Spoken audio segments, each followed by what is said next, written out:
I had met Phil Donahue when I was in high school, I believe. We were going to the same church for a while, St. James.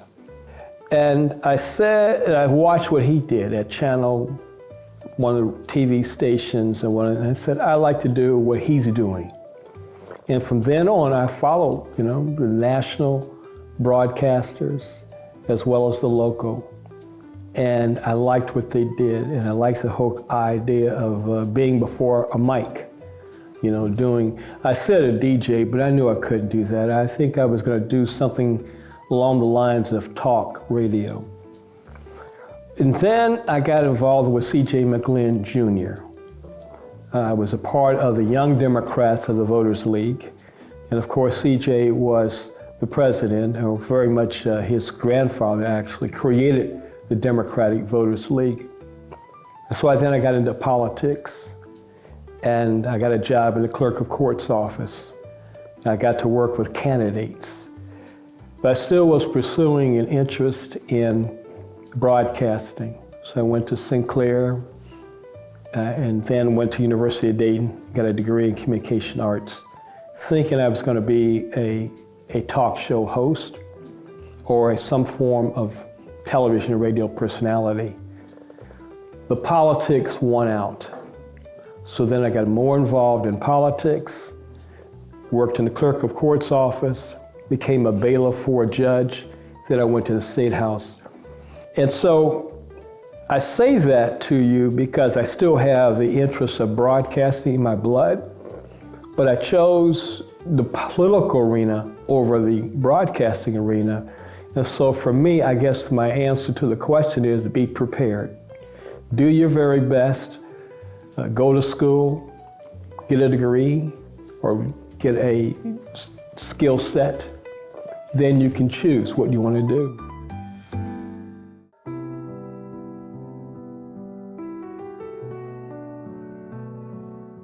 I think it was probably 74 or so when Kent State shooting took place. But leading up to that, there was a lot of discussion in high school about the Vietnam War. We knew it was at least we believed it was a war that we shouldn't have been in. We should not have been in the Vietnam War. At least my generation thought that. Unlike our dads who looked forward to going to World War II, no one wanted to go to Vietnam, especially young black men, young black boys as we probably were at that time, because they were going in larger numbers than white males. And so we looked at it as just an unjust war, at least from a young person's point of view. And so for me, there was a lot of discussion.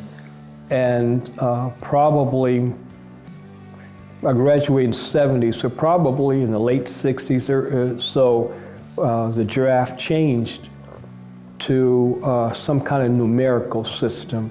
And your birthday determined your qualification for being drafted. So that was always on our mind, was I going to be drafted? But we knew it was a war that was unjust. But there were times that I didn't know what was going on. I was watching the returns of the California Senate race in 1968, I believe it was, when Bobby Kennedy was assassinated. And I was watching them, it was all by myself, watching the TV. So for me, I began to wonder, because I'd already experienced the assassination of a president of the United States, the assassination of a civil rights leader, Martin Luther King, and then Bobby Kennedy, all in the same year. So I began to ask myself, wow, what's going on? What's going on in our country? What's going on in our world? We'd already experienced the Cuban crisis, thinking we were going to be invaded by Cuba. And so for me, even though my childhood was pleasant, it seems to me everything around me was chaotic and not knowing what was going to happen. So I had to work through that like many of my colleagues at that time or young people at that time.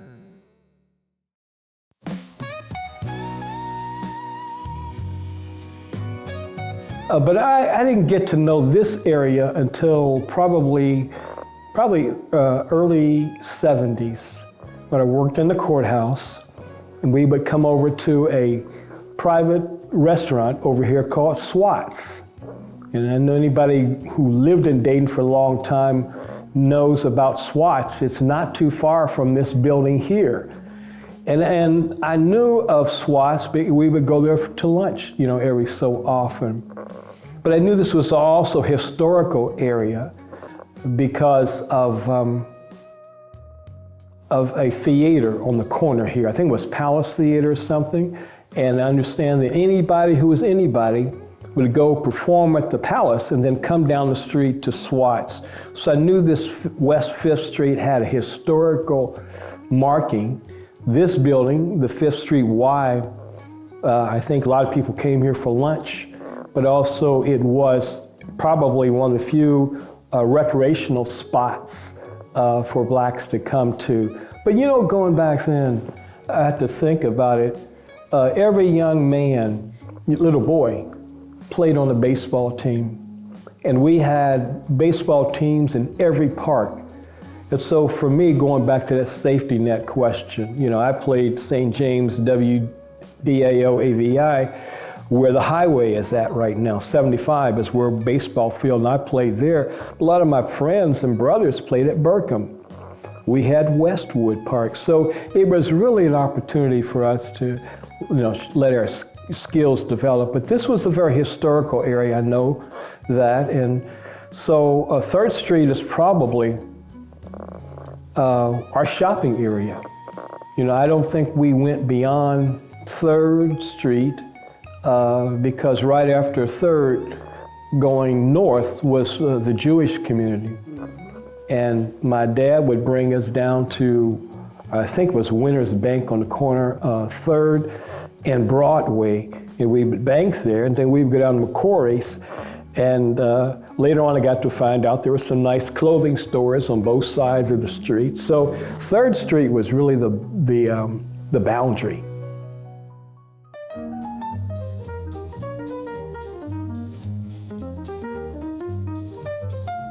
I think when we moved to Wisconsin Boulevard, we were one of the few black families there. It was probably 50-50. And then you go around the corner, I went to school on Heck and Miami Chapel. It was probably about the same thing. It was a pretty large Italian presence there. And by the time I graduated from St. James, it was probably 90% black. The neighborhood had changed quite a bit in 10 years. And so it happened, I didn't know what it was called. I just knew, I didn't even know it. I just knew that the population had changed and white flight had taken place. And so for me, my neighbors changed. I didn't realize it, but hindsight tells me a lot of my neighbors were white, and then now they're black. And so by the time I graduated from high school, it probably become 90% black neighborhood as opposed to integrated. One of the government loans, the GI Bill of Rights, the bill, that allowed white males to move wherever they wanted to and didn't have that same opportunity for black males. And so we loved being on Wisconsin Boulevard. We had everything you can think of, our stores. We didn't have to leave that area. In fact, I purchased my first pair of shoes from Wendell's Bootery on Cincinnati Street. So we had Rexalls, we had IGA, we had later on Concord City. So really we didn't have to leave our neighborhood because we had all the amenities of life right there next to us. We had General Motors, which was very active, took up multiple blocks, Miami Chapel and Nicholas Road, and that brought a lot of restaurants, and places to eat and shop. And so for me, I didn't have to leave my neighborhood to do anything.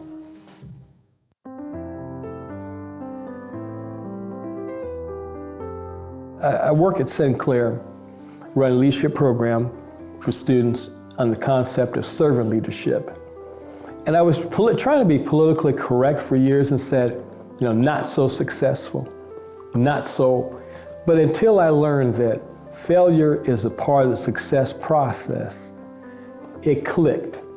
Because you can't have success without failing and then learning how to fail forward, learning from those mistakes, learning how to pick yourself up and go forward.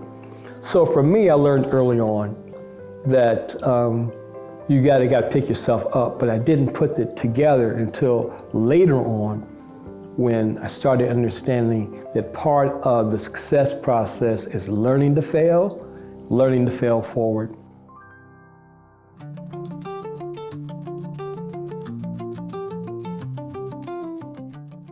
Dr. King said, we will never be satisfied until we have somebody to vote, till we have the right to vote and we have somebody to vote for. And I think that's part of what's happening today, that young people don't see anybody to vote for. Ryan McGuire one time said she was going to introduce legislation that said none of the above. And I said, Ryan, that's the dumbest thing. But I since have thought about it, at least they would have been voting. You'd be voting for none of the above. But this is our challenge as blacks in America, to convince each other and our young people the importance of voting. But it's not easy answer as was when I was growing up. You could see the candidates, you could see what they stood for, you could see where they're at.